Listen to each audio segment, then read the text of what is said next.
We were supposed to do part 2 of A Tale of Two Trials this week, but with all the trials and tribulations plaguing our country as of late, I felt it incumbent that I pause to address what's going on.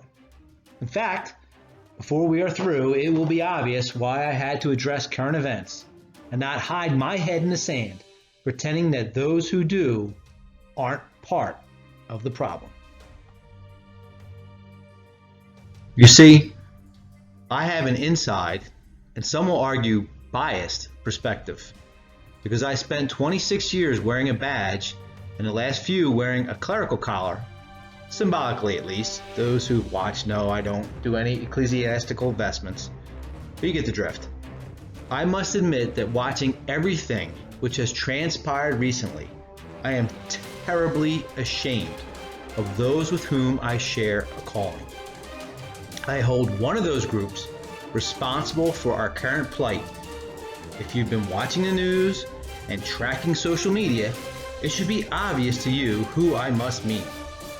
If, however, you are one who isn't guided by the media and one who has been following me for a while, you will know of my unabashed and often too abrasive love for harsh truth over saccharine sentimentality. So you will know that the other media-blinded group happens to be wrong.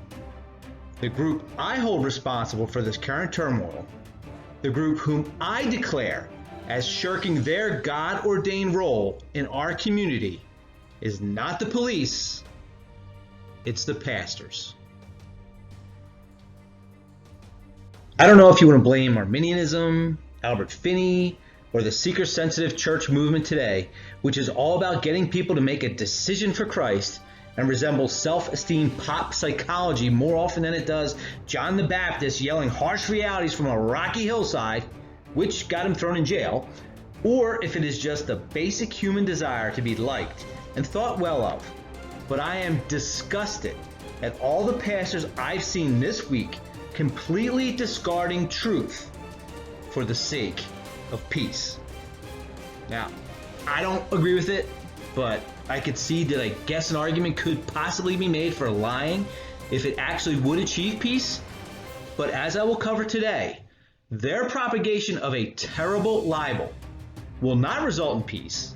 It will, as it always has in the past, result in more unnecessary and unwarranted bloodshed.